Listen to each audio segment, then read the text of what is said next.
Olá, seja bem-vindo ao curso Guimarães Vernieri. Hoje a nossa última revisão de História do Brasil, a nossa revisão geral de toda a história, desde as grandes navegações até os tempos atuais, o período democrático.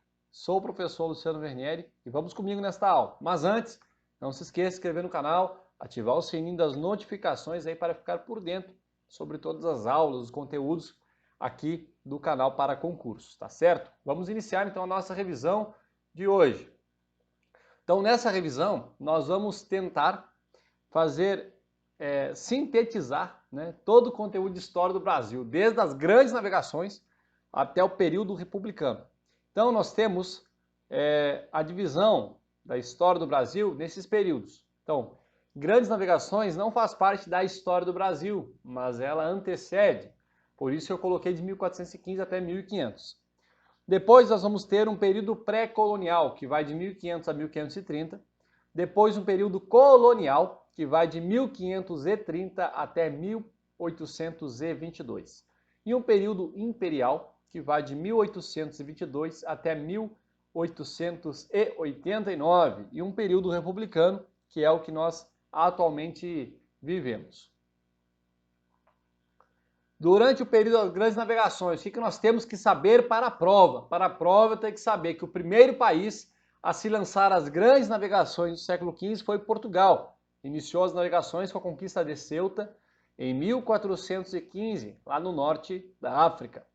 O segundo país a se lançar as grandes navegações do século XV foi a Espanha, com a chegada à América em 1492 por Cristóvão Colombo.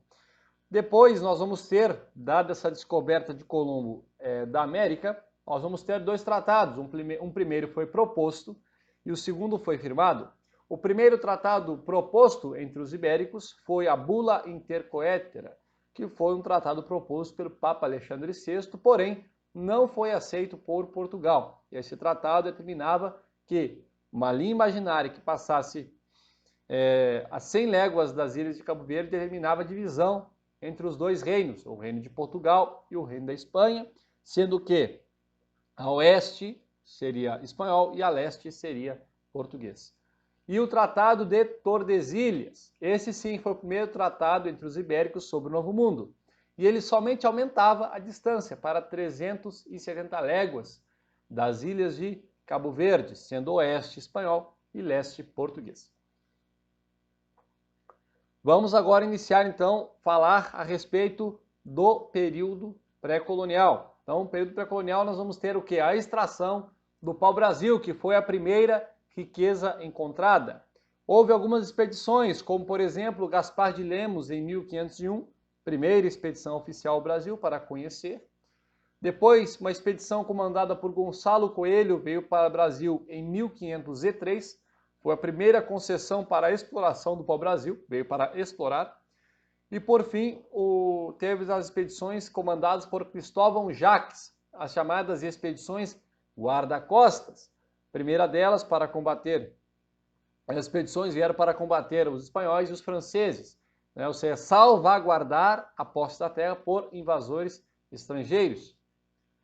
Não houve durante o período pré-colonial brasileiro, então não houve catequese, não houve escravidão do índio, não houve escravidão africana, não houve núcleos de povoamento, ou seja, fundação de vilas, aldeias, seja lá o que for, ou seja, não houve uma fixação de localização.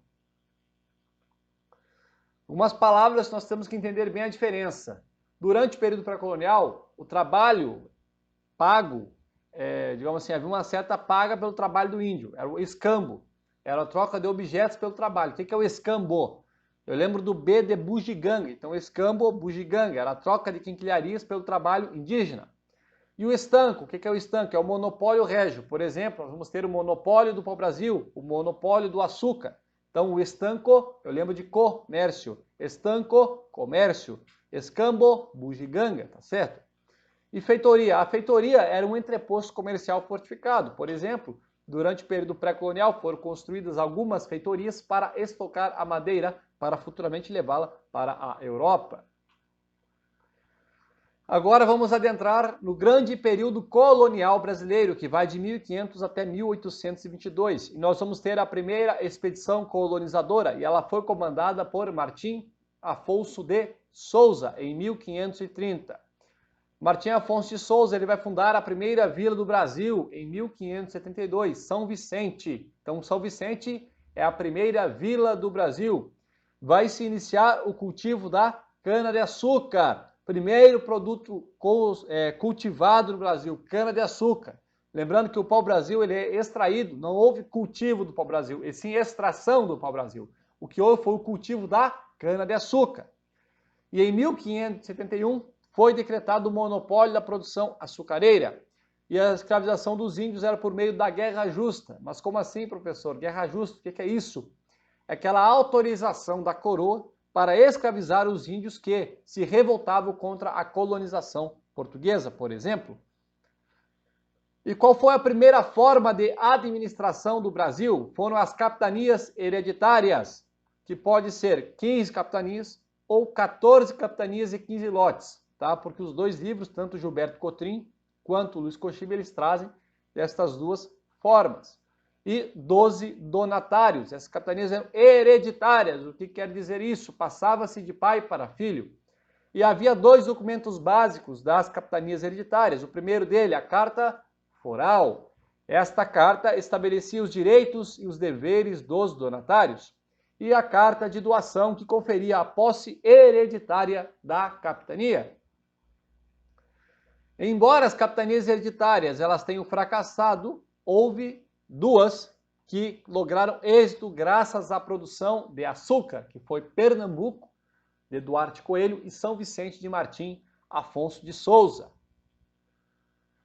Devido ao fracasso das capitanias hereditárias, o governo, ou melhor, a coroa, decidiu instituir o governo geral em 1548. E as capitanias hereditárias elas vão coexistir com o governo geral. Então, os governos gerais, o governo geral ele não extinguiu o sistema de capitanias hereditárias, tá certo? Então o governo geral vai coexistir juntamente com as capitanias hereditárias. Dentre as funções do governador geral nós temos militares, administrativa, judiciária e eclesiástica. É o MAGE, mnemônico para a gente lembrar quais são as funções que tinha, por exemplo, o governador geral. Governadores gerais do Brasil até 1580. Vamos ver aqui o Tomé de Souza. Vai governar de 1549 a 1553. O que é essencial de eu saber do Tomé de Souza? Por exemplo, houve o início da catequese do índio pelo padre Manuel da Nóbrega, né? Ele veio junto com Tomé de Souza e começou então a catequese do índio. Houve a fundação de Salvador, primeira capital do Brasil. Duarte da Costa foi o segundo governador-geral do Brasil, governou de 1553 até 1558. Durante seu governo, ocorreu que a invasão francesa no Rio de Janeiro, né, com a fundação da França Equinocial. E também houve a chegada do padre José de Anchieta. Terceiro governador-geral do Brasil foi o Mendes Sá, 1558 a 1572. Esse governo foi responsável pela expulsão dos franceses do Rio de Janeiro. E também houve o fim da Confederação dos Tamoios através do armistício de Iperoig. Acontece que, a partir de 1572, a coroa portuguesa decidiu descentralizar, não é, a administração de sua colônia, criando então a capital do norte, né, o governo do norte, a capital Salvador, e o governador seria Luiz de Brito de Almeida, que vai governar de 1573 até 1578. Depois nós teremos o governo do Sul, com a capital no Rio de Janeiro, né, com o governador Antônio Salema, que vai governar de 1574 até 1578. Por que a coroa resolveu descentralizar? Para melhor ocupar essas regiões. Porém, vendo que não deu certo, ela vai centralizar novamente o poder, né, na figura de Lourenço da Veiga, e a capital volta a ser Salvador, e vai governar de 1578 até 1581. Por que eu só fui até 1580? Porque a partir de então nós vamos ter um problema histórico que será a União Ibérica, vai de 1580 até 1640. Nós já veremos daqui um pouco.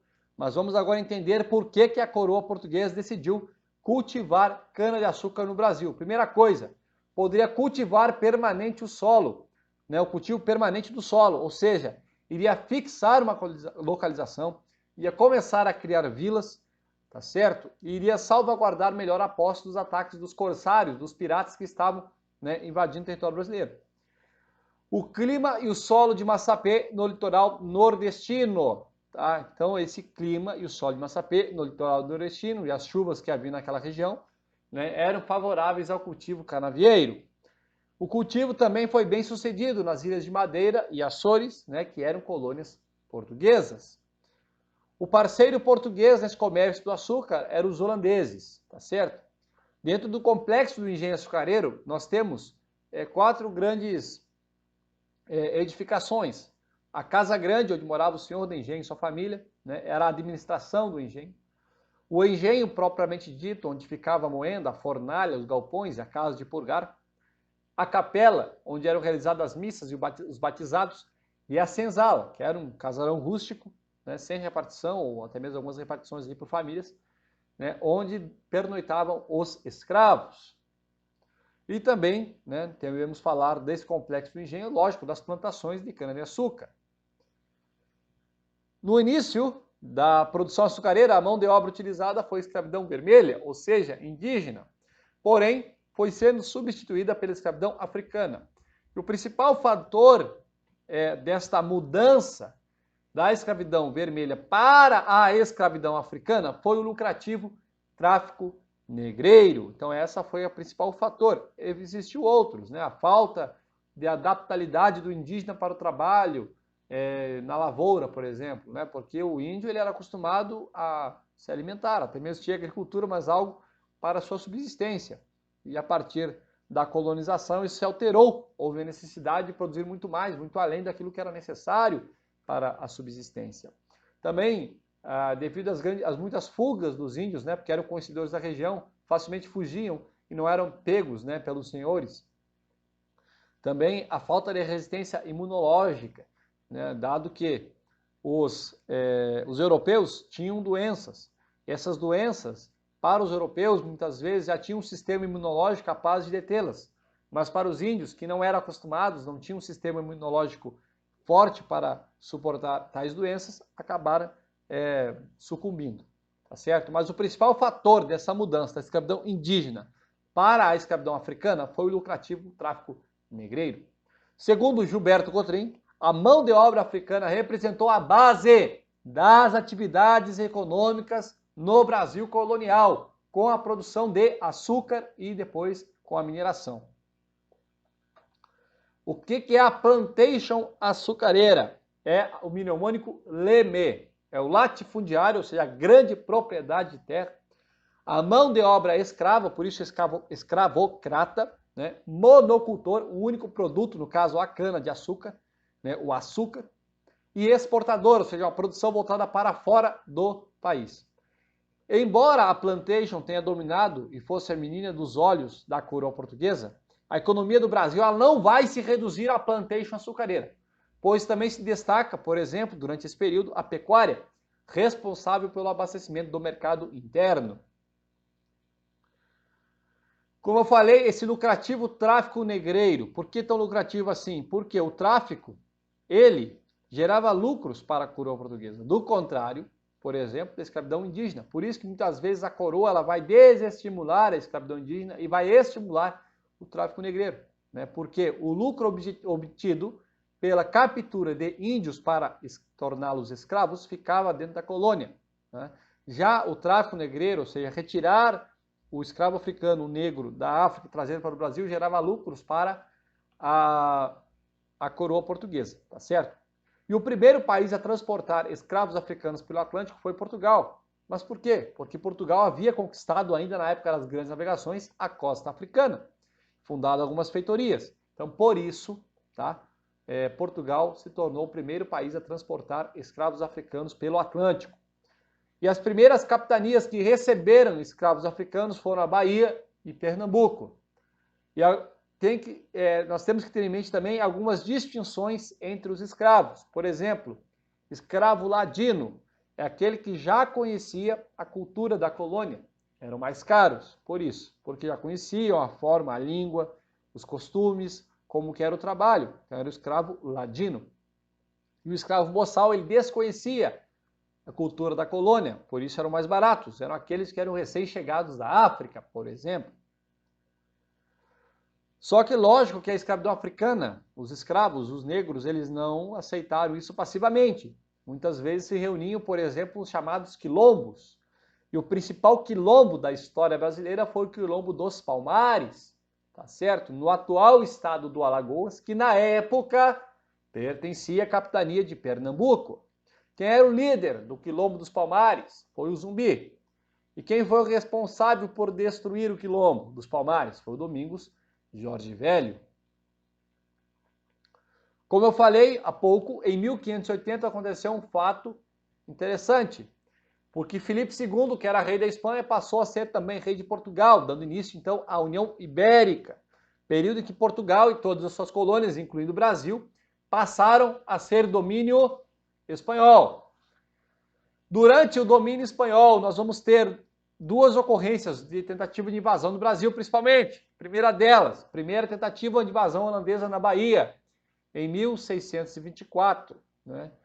Só que os holandeses não vão conseguir se instalar e vão ser derrotados e vão se render no episódio, né, chamado Jornada dos Vassalos. Então, a primeira tentativa de invasão holandesa na Bahia teve fim no episódio Jornada dos Vassalos. E a invasão holandesa em Pernambuco, essa sim deu certo. O Matias de Albuquerque, que era governador de Pernambuco, vai fundar o Arraial do Bom Jesus, que foi o principal foco de resistência. Né? Porém, quando Calabar, que ficou conhecido como traidor do Brasil, que era um português, né, um brasileiro, Calabar, então, ele vai auxiliar os holandeses e, a partir de então, teve fim a resistência. Né? E aí, então, vai se instalar, né, em Pernambuco o domínio holandês, o Brasil holandês. E vai vir para o Brasil holandês, por exemplo, o Nassau, né, o governo de Nassau até 1644. E é interessante que, durante o governo de Nassau, até um certo ponto, era harmonioso a situação entre os brasileiros e o Brasil holandês. Todo mundo queria comercializar açúcar. Em 1640, vai ter fim a União Ibérica, vai haver a restauração portuguesa, né? E vai ser assinado um tratado, né, de paz, uma trégua dos 10 anos com a Holanda, para que os holandeses que permaneciam aqui no Brasil. Porém, esse tratado teve que ser terminado um pouco antes. Por quê? Porque a Companhia das Índias Ocidentais demitiu o Nassau do poder e passou a interferir no Brasil holandês, exigindo, né, dos senhores de engenho muito mais produção.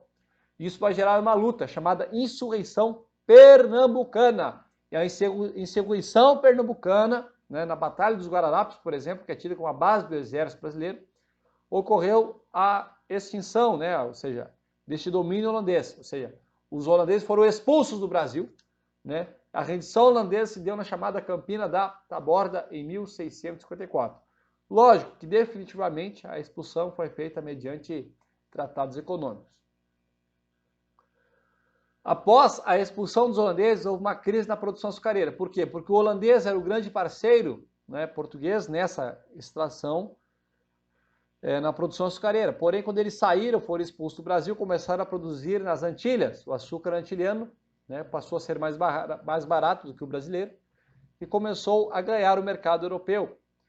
E para se recuperar, Portugal fez alguns tratados, como, por exemplo, o Tratado de Methuen, também conhecido como Panos e Vinhos, em 1703, com a Inglaterra. Por que panos e vinhos?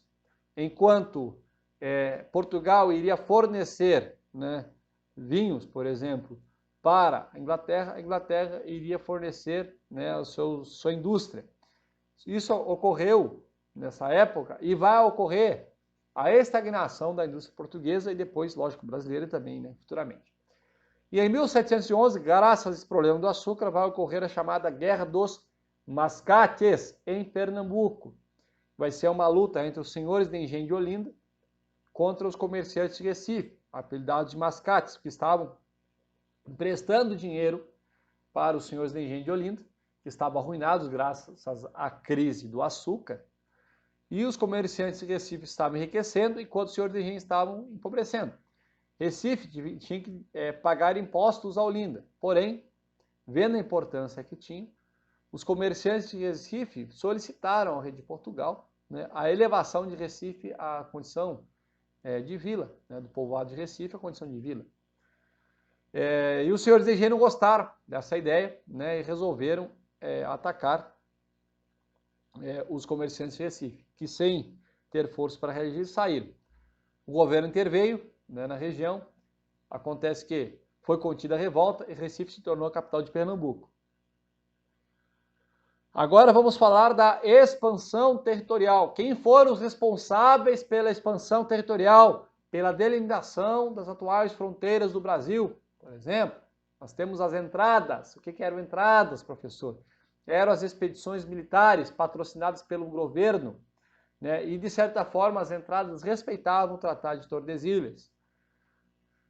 Também nós vamos ter as bandeiras, e as bandeiras elas vão se dividir em três. A prospecção, que era a busca por metais preciosos, o apresamento indígena e o sertanismo de contrato, que era, no caso, aquela situação em que um senhor de engenho, por exemplo, contratava a figura do bandeirante para conter um quilombo, as revoltas dos índios, revoltas dos escravos, enfim. Tá certo? Os bandeirantes eram expedições que particulares, tá? Não tinham apoio do governo, né? Vamos ter também os jesuítas, que vão, né, ir rumando para o interior do território na busca por tribos indígenas para aculturá-las. Vamos ter os pecuaristas, né, que vão ser empurrados para dentro do território, para o litoral, do litoral para o interior do território por conta da produção açucareira. E vão ser empurrados e vão também, com isso, conquistar território, né, para Portugal. E quem descobriu o ouro no Brasil? Foram os bandeirantes. Então, os bandeirantes que descobriram o ouro no Brasil, né, provavelmente Pascoal Moreira Cabral, em 1693, em Minas Gerais. A partir da descoberta do ouro, foram organizadas expedições fluviais, as chamadas monções. Tá? Os jesuítas aculturavam os índios nas missões, né? Por isso, muitos queriam escravizar os índios. Devido à falta de mão de obra, por exemplo, no Maranhão ocorreu a chamada Revolta de Beckman, em 1684, entre senhores de engenho e jesuítas. E quanto à pecuária, qual foi a primeira região criadora de gado no Brasil? Foi a região Nordeste, a gauchada que espere. Não foi os gaúchos, né? Não foi o Sul, a primeira região criadora de gado, mas sim foi o Nordeste. Agora vamos falar dos tratados. Então, o primeiro tratado que nós vamos observar vai ser o Tratado de Utrecht I, ou 1713. Foi um tratado entre Portugal e França, né? Determinava que a fronteira entre o Brasil e a Guiana Francesa seria o rio Oiapoque. O Tratado de Utrecht II, em 1715, também foi. Esse foi entre Portugal e Espanha. Determinava que a colônia de Sacramento pertenceria a Portugal. Certo?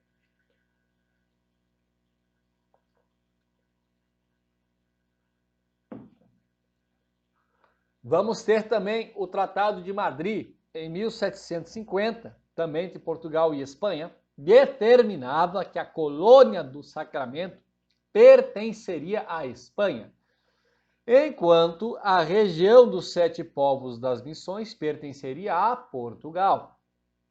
Tá certo? Esse tratado fazia uso do uti possidetis. Tratado de El Pardo, ele tornou nulas, né, aquilo que foi acertado pelo Tratado de Madrid. Também foi entre Portugal e Espanha, a colônia do Sacramento voltou para Portugal e a região Sete Povos das Missões para a Espanha. Depois vamos ter o Tratado de Santo Ildefonso, em 1777, entre Portugal e Espanha também. A colônia do Sacramento e a região dos Sete Povos das Missões pertenceria à Espanha. Depois nós temos o Tratado de Badajoz, também entre Portugal e Espanha, em 1801, determinando que a colônia do Sacramento pertenceria à Espanha e as Sete Povos das Missões a Portugal. Na verdade, esse tratado praticamente reassumiu aquelas linhas fronteiriças do Tratado de Madrid. Então, como eu falei, por volta do ano 1693 foi encontrado ouro, chamado ouro de aluvião no Brasil. E foi criado um órgão para administrar as minas, que era chamada Intendência das Minas, em 1702. O local onde o ouro era fundido, transformado em barras e selado, você recebia o quinto. Tirava-se o quinto da coroa, os 20%, ou um quinto que pertencia à coroa, não é? Porque era proibido a circulação do ouro em pó ou em pepitas, tá certo? Então tinha que ser em barra. Recebia um selo real, era chamado ouro quintado. Recebia o selo, e com este selo, né, o minerador ele poderia circular com este ouro, porque o selo determinava que o quinto real, os 20% da coroa já haviam sido retirados. A partir de 1729 vai começar também a exploração de diamantes, e o órgão fiscalizador era a Intendência dos Diamantes. Por conta do ouro, vão ocorrer, no começo dessa exploração, duas revoltas, duas guerras. A primeira, a Guerra dos Emboabas, e depois a Revolta de Vila Rica. Guerra dos Emboabas, local, Minas Gerais. Conflito entre quem? Os paulistas, né, os bandeirantes paulistas, que descobriram o ouro. Eles se achavam no direito de exploração. Contra quem? Os portugueses que estavam indo para aquela região. Quem era o chefe em Emboaba? Manuel Nunes Viana. Houve a derrota dos paulistas no Capão da Traição. Por conta da derrota dos paulistas na Guerra dos Emboabas, os bandeirantes vão descobrir ouro depois em Goiás e também no Mato Grosso. Em 1720, nós vamos ter a Revolta de Vila Rica, também conhecida como Revolta de Felipe dos Santos. Local, Minas Gerais, né? Ou seja, eram os mineradores que estavam contra a criação das casas de fundição. Então, por isso que ocorreu a Revolta de Vila Rica. Em 1763, devido a essa exploração do ouro na região de Minas Gerais, para facilitar o transporte e o envio desse ouro para a Europa, a capital do Brasil passou a ser o Rio de Janeiro. Então, por conta da exploração do ouro, a capital do Brasil saiu de Salvador e foi para onde? Foi para o Rio de Janeiro. O ouro começou a se esgotar, então a coroa mandou que fosse cobrada a derrama. O que é a derrama? É a cobrança dos impostos atrasados. Segundo Gilberto Cotrim, o ouro brasileiro contribuiu para o desenvolvimento do processo de industrialização da Inglaterra. O advento do capitalismo industrial foi a principal causa de natureza externa da desestruturação do sistema colonial brasileiro. Aliado a esse fator, houve também crises internas que abalaram as relações sociais, políticas e econômicas entre a colônia e a metrópole portuguesa, culminando no processo de independência do Brasil. Houve algumas revoltas separatistas, até então nós vimos as revoltas nativistas. Qual a diferença? A nativista, ela quer resolver um problema local, ela não quer separar o Brasil de Portugal. Já a separatista, sim, ela quer separar o Brasil de Portugal. Então nós tivemos aí três principais revoltas separatistas durante o período colonial. São elas: Conjuração Mineira, Conjuração Baiana e Revolução Pernambucana. Conjuração Mineira, como o próprio nome já diz, o local foi aonde? Minas Gerais. E não foi uma revolta popular. Nós temos uma figura de destaque, né? Entre os líderes estavam Joaquim José da Silva Xavier, o Tiradentes. Um dos motivos, o governo anunciou, né, que haveria a derrama, ou seja, a cobrança dos impostos atrasados. E essa revolta, ela foi impulsionada pelas ideias que impulsionaram a independência dos Estados Unidos da América. Já a Conjuração Baiana, ela vai ocorrer em 1798, também ficou conhecida como Revolta dos Alfaiates. Local, na Bahia, caráter, essa foi popular, né? E ela foi impulsionada pelas ideias de liberdade, fraternidade e igualdade da Revolução Francesa. Nós vamos ter também a Revolução Pernambucana em 1817. Local, Pernambuco, caráter popular. Qual foi o motivo? Contra o governo de Dom João VI. Porque nós veremos que Dom João VI estava no Brasil entre o período de 1817 1808 a 1821. A Revolução Pernambucana foi a única revolta antes da independência do Brasil que ultrapassou a fase de conspiração, ou seja, os revoltosos assumiram o poder, certo? E declararam um governo provisório. A ideia era formar uma república com as ideias da Revolução Francesa. Acontece que, um fato histórico, né, em 1808, a família real fugiu para o Brasil. Né? Usei a palavra bonitinha, migrou, mas na verdade ela fugiu. Foi a fuga da família real para o Brasil em 1808, com apoio de quem? Da Marinha Inglesa. Né? Por quê? Porque havia o chamado Napoleão Bonaparte, tinha decretado o bloqueio continental. Né? Todos os países deveriam aderir a esse bloqueio continental e parar de negociar com a Inglaterra. Só que o Dom João VI, que estava já como regente, porque a mãe dele, a Dona Maria, a rainha de Portugal, estava louca, né? Estava com problemas mentais e não podia governar. Então o príncipe regente João VI resolve fugir para o Brasil. Fato esse que levou Napoleão Bonaparte a dizer o seguinte: foi o único que me enganou, no caso, Dom João VI. Dom João VI migra para o Brasil e, como consequência da sua chegada ao Brasil, nós temos em 1808 a abertura dos portos às nações amigas, ou seja, a Inglaterra e a outros países, ou seja, acabava-se então o monopólio, né, aquele pacto colonial, né, o exclusivo metropolitano tinha fim com isso, porque o Brasil agora estava podendo comercializar com qualquer país.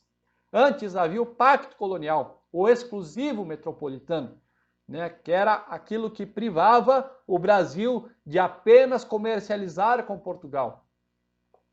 Também vai ser decretada em 1808 a liberdade fabril no Brasil, né, com a revogação do alvará de 1775. Porém, não vai surtir muito efeito graças à grande industrialização inglesa, né? E por conta das vantagens, como veremos, por exemplo, do Tratado de Comércio e Navegação de 1810, né, que facilitava as importações aí, principalmente com a Inglaterra. Em 1815, né, para então admitir o Brasil no Congresso de Viena,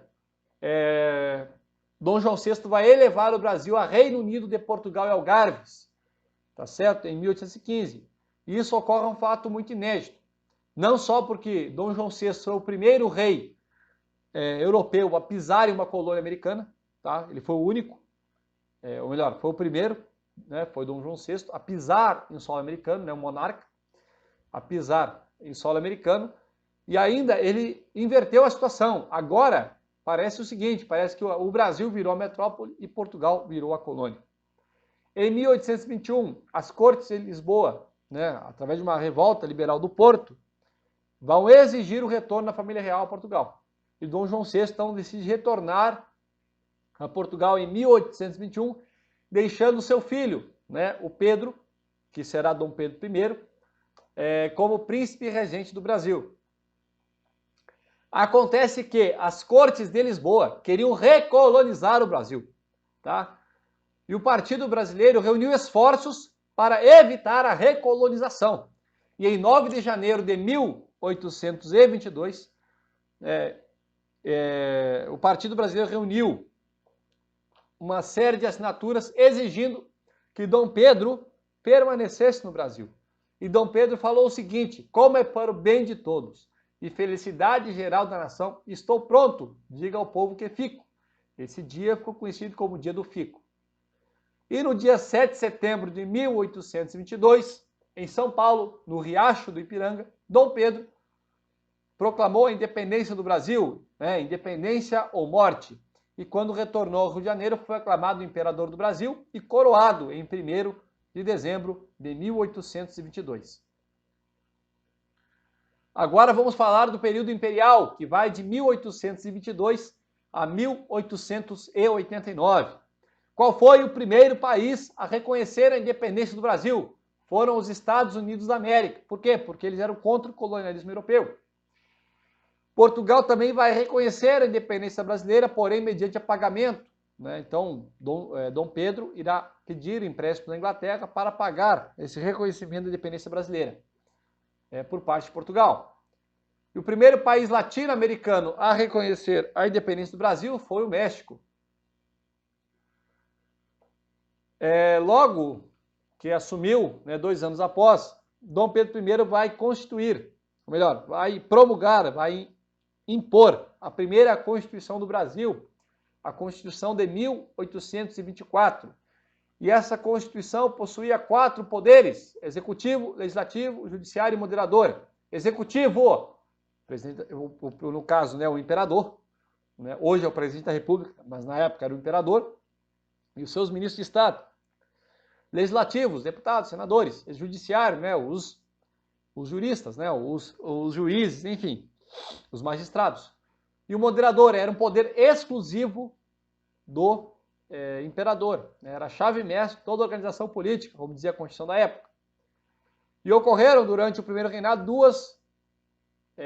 uma revolta, né, contra a questão do império, e uma outra que foi a Guerra Cisplatina. Então, Confederação do Equador em 1824 e depois a Guerra Cisplatina em 1825 a 1828, né, que vai culminar aí na criação de mais um país, que foi a República Oriental do Uruguai em 1828. Motivos da abdicação de Dom Pedro I.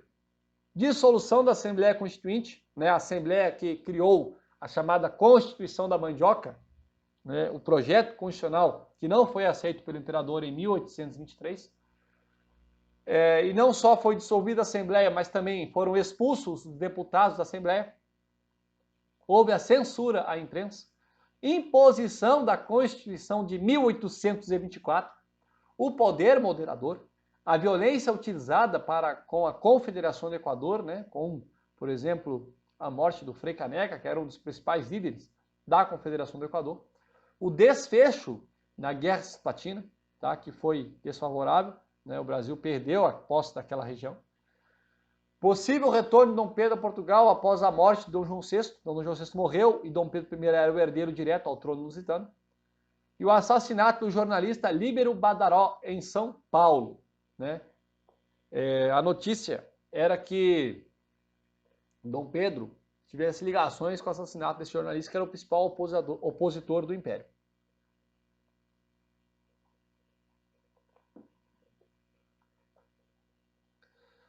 Nós vamos ter alguns episódios antes da abdicação. Primeiro, Noite das Garrafadas. Acontece que o imperador, vendo a oposição que estava tendo contra o Império, ele resolveu ir a Minas Gerais.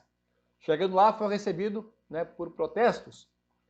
Então, os portugueses que apoiavam o imperador resolveram fazer uma festa de recepção no Rio de Janeiro. Porém, essa festa foi descoberta pelos membros do Partido Brasileiro. E esse Partido Brasileiro, os brasileiros, vão entrar em conflito com os portugueses. Num episódio foi conhecido como Noite das Garrafadas. O imperador, para tentar continuar no poder, né, e evitar aí a sua deposição, criou o Ministério dos Brasileiros, né, para acalmar os ânimos. Porém, ele dissolveu esse ministério por conta que eles não estavam aceitando as suas ordens. E para piorar a sua situação, ele criou o Ministério dos Marqueses, e esse sim foi o estopim de uma revolta. Foi um ministério nomeado somente por portugueses, ou seja, esse ministério era composto somente com portugueses. E foi o fator que determinou a abdicação de Dom Pedro I em 7 de abril de 1871 em favor de seu filho Pedro de Alcântara. E vai ser dado início ao período regencial, que vai de 1871 até 1840. Por que período regencial? Por quê? Porque Pedro de Alcântara, né, o que vem a ser o segundo imperador do Brasil, Dom Pedro II, ele era menor de idade. Então, o governo, devido ao que constava na Constituição de 1824, era que o governo do país precisava ser governado, né, por uma regência trina, provisória, e depois uma trina permanente. Então, a provisória assumiu o comando, depois foi eleito uma regência trina permanente, que vai de 30 a 85, e depois a regência una. Nós vamos ter 2 regências unas durante o período regencial. A primeira, regência una do padre Diogo Antônio Feijó. Ele vai ficar no poder de 1835 até 1877, era o avanço liberal. E em seu governo vai ter início, por exemplo, a cabanagem no Pará e o início da farroupilha no Rio Grande do Sul e Santa Catarina.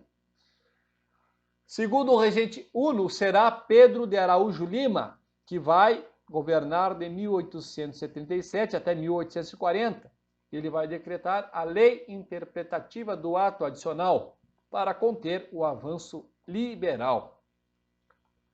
Acontece que os liberais não estavam gostando, né, daquilo que estava ocorrendo, ou seja, da maneira de governar de Araújo Lima.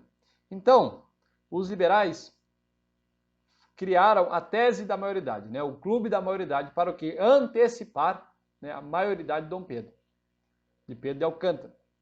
Então é o seguinte, então através do golpe da maioridade, Pedro de Alcântara, com apenas 14 anos de idade, se tornou imperador do Brasil, inaugurando então o segundo reinado, que vai de 1840 até 1889.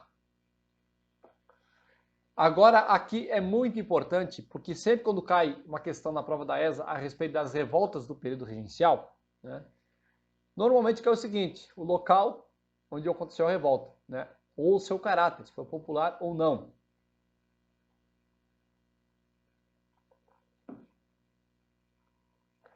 Então nós vamos ter a cabanagem. A cabanagem ela vai ocorrer aonde? No Pará. A farroupilha, Rio Grande do Sul e Santa Catarina. E a farroupilha foi a mais longa revolta da história brasileira. Durou 10 anos. Revolta dos Malês, na Bahia. A Sabinada também na Bahia e a Balaeda no Maranhão. Então tem que saber, né, o nome da revolta e onde ela ocorreu. E dessas 5, 3 são populares e 2 não. Então as populares, cabanagem, Malês e Balaiada. Não populares, farroupilha e Sabinada. Segundo reinado, acontece o seguinte, acontece que Dom Pedro, né, segundo imperador do Brasil, era um guri, tinha 15 anos, né, 14 anos, 15 anos, elegeu, então, compôs o seu primeiro ministério, né, o Ministério dos Irmãos, por quê? Os irmãos da família Andrada e os irmãos da família Cavalcante compunham esse ministério, por isso ficou conhecido como Ministério dos Irmãos, e foi o primeiro ministério composto por Dom Pedro II. Durante o segundo reinado, as primeiras eleições, né, do segundo reinado, lá em 1840, ficaram conhecidas como eleições do cacete. Por quê? Porque houve muita luta, fraude, né, quebra-pau mesmo, né, tanto pelos liberais quanto pelos conservadores. Também houve um período na história do Brasil, no segundo reinado, que houve o parlamentarismo. Teve início em 1847, formando um gabinete conservador e liberal. Né? Ou seja, também teve o período da consolidação, né? Que esses dois partidos, conservador e liberal, eles governaram juntos. Ocorreu durante o período imperial uma revolta, chamada Revolta Praieira, em Pernambuco. Esse movimento lançou um documento intitulado Manifesto ao Mundo, e foi a última revolta que acompanhou ou sucedeu o movimento da independência do Brasil. A partir do segundo reinado, começou também a produção de café, e ela vai superar os demais produtos, tá certo? Então, com o café, nós temos o quarto ciclo econômico. Mas, professor, quais são os ciclos econômicos brasileiros? Primeiro deles, primeiro ciclo econômico, para o Brasil. Segundo ciclo econômico, a cana-de-açúcar. Terceiro ciclo econômico, o ouro. E o quarto ciclo econômico, o café. O trabalho na lavoura cafeeira foi sendo substituído lentamente por quem? Pelo trabalho assalariado do imigrante europeu. Vamos ver agora algumas leis, né, do período do segundo reinado. Por exemplo, a lei de 1871, ela não foi cumprida. O que essa lei previa? Previa o fim do tráfico negreiro. Depois, em 1844, nós vamos ter a tarifa Alves Branco, que vai reformular a tributação para a importação, ou seja, vai desestimular a importação e vai estimular a fabricação interna no país. Vai ter a Lei Eusébio de Queiroz em 1850, essa sim vai proibir o tráfico negreiro, que embora continue existindo de maneira clandestina. E a Lei de Terras, em 1850, decretava que, para ser dono da terra, é necessário comprá-la. Até era possível você fazer uso do uso capião, porém, não era muito fácil adquirir uma terra por esse meio, mas se deveria comprar, né, para ser dono. E esse é um dos motivos dos grandes latifúndios que há ainda hoje no território brasileiro. Lei do ventre livre, em 1871. declarava livre os filhos nascidos das escravas a partir da promulgação desta lei, tá certo? A lei dos sexagenários, em 1885, declarava livres os escravos com idade superior a 65 anos. E, por fim, a Lei Áurea, em 1888, que vai abolir a escravidão no Brasil, assinada pela princesa Isabel. Acontece que Lei do ventre livre declarava os filhos das escravas, né, livres, porém, então não dava direito do patrão, né, sustentar o filho da escrava. E a Lei dos sexagenários, era difícil algum escravo chegar a 65 anos, né? Que aos que chegavam, era uma forma do patrão, do senhor de escravo, por exemplo, deixar de lado e morrer à míngua sem ter um cuidado, né, com o escravo velho. Crise no segundo reinado. Então, para a crise, nós vamos ter o quê? A questão Christie. O que foi a questão Christie? Rompimento das relações diplomáticas com a Inglaterra.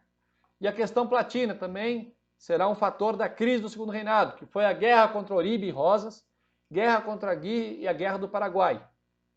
O mais longo conflito sul-americano. Em 15 de novembro de 1889, foi constituído por Deodoro da Fonseca o governo provisório dos Estados Unidos do Brasil. Agora vamos falar do período republicano, tá certo? O período republicano ele se subdivide em República Velha. Dentro da República Velha nós vamos ter a República da Espada, que corresponde ao governo Deodoro e ao governo Floriano.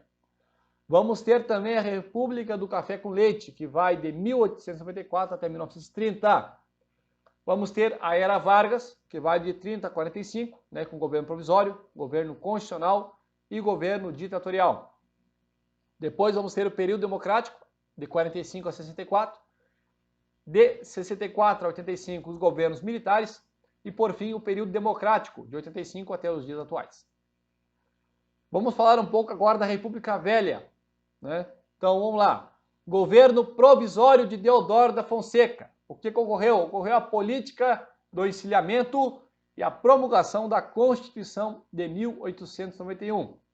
Depois, no governo Deodoro da Fonseca, no qual ele foi eleito, tivemos a primeira revolta da Armada no Rio de Janeiro. Depois vamos ter o governo Floriano Peixoto. Por quê? Porque Deodoro deixou o cargo. Em 1891, assumiu seu vice, que era o Floriano Peixoto, o Marechal de Ferro. E em seu governo ocorreu o quê? A segunda revolta da Armada, no Rio de Janeiro, e a Revolução Federalista no Rio Grande do Sul. Depois nós vamos ter o Prudente Moraes, que foi o primeiro presidente eleito diretamente, vai governar de 1894 até 1898. Depois vamos ter Campos Sales, que vai de 1898 a 1902. Ele é o responsável pela introdução da política dos governadores. Depois vamos ter o Rodrigues Alves, que vai governar de 1902 até 1906. E em seu governo nós vamos ter a chamada Revolta da Vacina.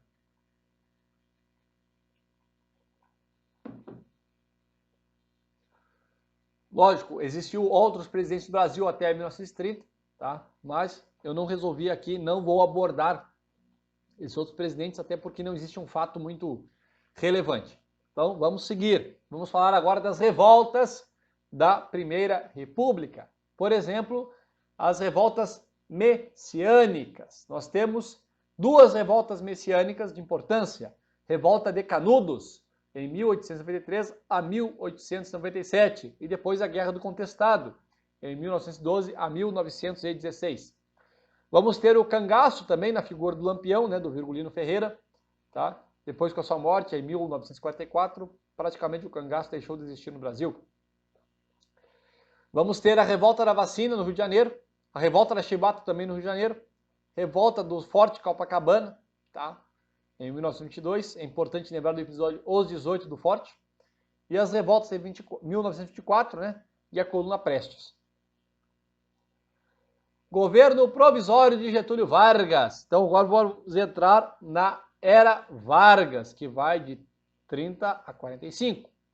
Então o governo provisório vai ocorrer o que? A suspensão da Constituição Republicana de 1891. Fechamento dos órgãos do Poder Legislativo, Congresso Nacional, Assembleias Legislativas e Câmaras Municipais. indicação de militares ligados ao tenentismo para serem chefes dos estados. E houve também a Revolução Constitucionalista em 1932, que exigia, então, uma nova Constituição para o país e conseguiu. Conseguiu que houve, então, a promulgação da Constituição de 1974, na qual foi eleito indiretamente para o governo, né, para a presidência da República, novamente Getúlio Vargas. Então, de 34 a 37, irá governar Vargas. O voto passou a ser secreto. Tá? Então, qual foi a Constituição brasileira que o voto passou a ser secreto e as mulheres adquiriram direito de voto? Foi a Constituição de 1934. Houve também a introdução de direitos trabalhistas e o nacionalismo econômico. Ocorreu também durante o governo constitucional de Getúlio Vargas a intentona comunista em 1935.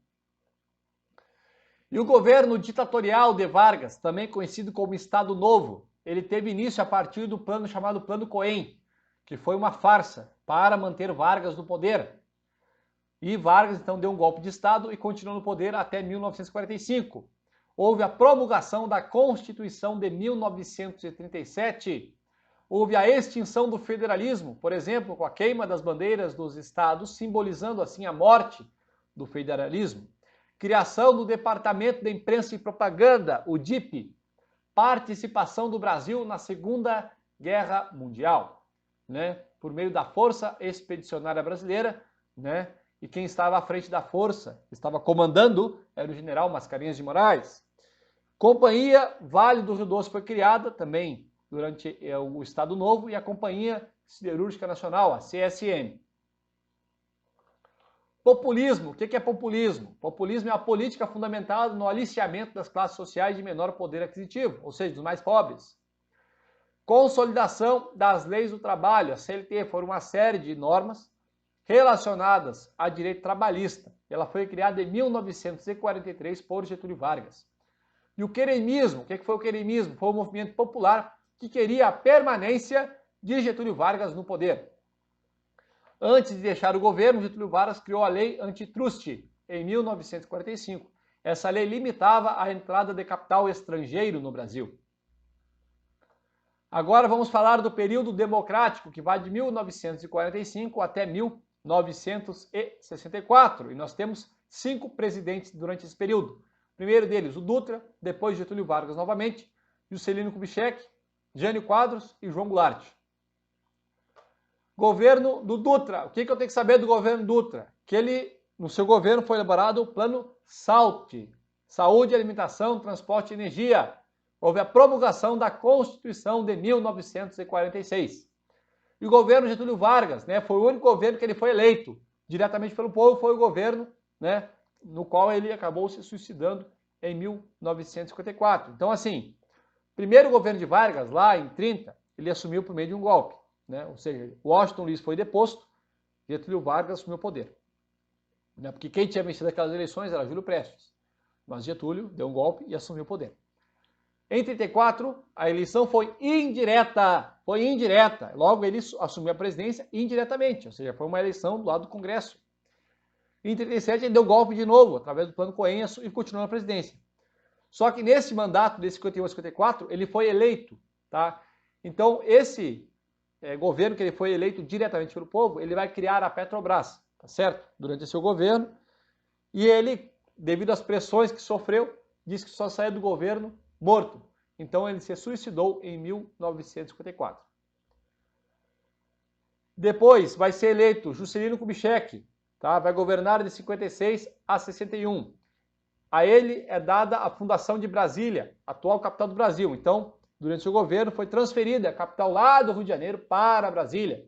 Tinha como lema 50 anos em 5 e criou a Superintendência de Desenvolvimento Nordeste, a SUDENE. Depois nós temos o governo Jânio Quadros da Silva, né? O Jânio Quadros. Ele vai reatar as relações diplomáticas com a União das Repúblicas Socialistas Soviéticas. Vai condecorar Ernesto Che Guevara com a Ordem do Cruzeiro. E renunciou ao cargo devido às pressões que sofria, por ter se aliado mais ao estilo comunista, né? Se afastando da linha mais de direita e rumando para o lado da esquerda. Governo João Goulart, o Jango, ele era tido como o herdeiro do getulismo, né? Durante seu mandato, ele aceitou que houvesse o parlamentarismo no Brasil, que ocorreu de 1961 a 1963. Durante seu governo, ocorreu o Plano Trienal de Desenvolvimento Econômico e Social e também as reformas de base, né, agrária, educacional, eleitoral e tributária, e a Lei de Remessa de Lucros. Porém, Jango foi deposto e teve início, então, os governos militares, que vão de 1964 até 1985.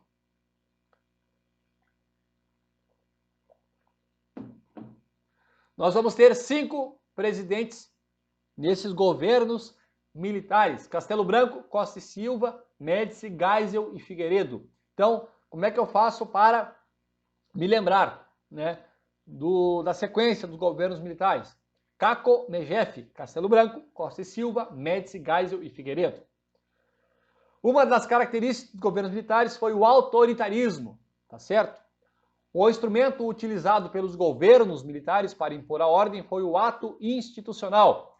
Nós tivemos 5 atos institucionais. O primeiro foi antes do governo Castelo Branco, depois o 2, o 3 e o 4 foi no governo Castelo Branco e, por fim, o 5 foi no governo Costa e Silva. O primeiro ato institucional, dentre aquilo que ele amarrava, ele autorizava, né, o governo a decretar o estado de sítio. O segundo ato institucional, né, ele extinguia os demais partidos e criava apenas 2, a Arena e o MDB. O ato institucional número 3, houve o fim das eleições diretas para governador. O ato institucional número 4, ele deu autoridade para o governo de criar a Constituição de 1967. E o ato número 5, ele concedia amplos poderes ao presidente da República e é considerado o mais terrível de todos os atos institucionais. Governo Castelo Branco, nós temos o Programa de Ação Econômica do Governo, PAEG. Então, PAEG, Governo Castelo Branco. Governo Costa e Silva, eu vou ter o seguinte: ele vai adoecer e vai acabar deixando o cargo, tá? Mas deixou como herança o ato institucional número 5.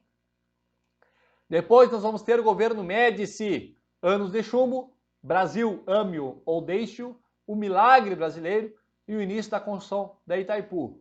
Ah, mas como é que eu vou lembrar que o milagre brasileiro foi no governo Médici? Eu lembro que Médici começa com M, eu lembro que milagre começa com M também. Então, milagre brasileiro, Médici, pronto, tá morta a cobra. E iniciou também a construção de Itaipu, a maior usina hidrelétrica de potencial hidrelétrico da época.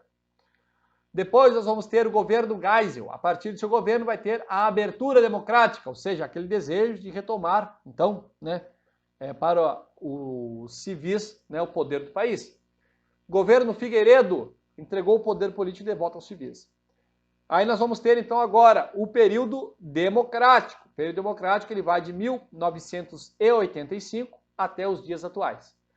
E a primeira eleição após governos militares foi indireta. E quem foi eleito foi o Tancredo Neves. Porém, ele vai falecer antes de assumir o cargo. E quem vai assumir a presidência do Brasil vai ser o José Sarney, que era o seu vice-presidente. Governo Sarney, de 1985 a 1990. Ele vai criar o Plano Cruzado. Não vai dar certo. Vai criar o Plano Cruzado 2, Plano Bresser, Plano Verão. Nenhum deles vai dar certo. Tá? E vai promulgar a Constituição Federal de 1988. Depois nós temos, né, o governo Collor. Collor foi o primeiro presidente eleito diretamente pelo povo após os governos militares. Ele vai renunciar devido às acusações de corrupção, né, o chamado esquema PC Farias, né, que culminou então na sua renúncia por conta dos problemas da corrupção em seu governo. Depois nós vamos ter o governo Itamar Franco, né, que vai surgir o Plano Real. Então, o Plano Real é no governo Itamar Franco. Quem era o ministro da Fazenda? Era o Fernando Henrique Cardoso.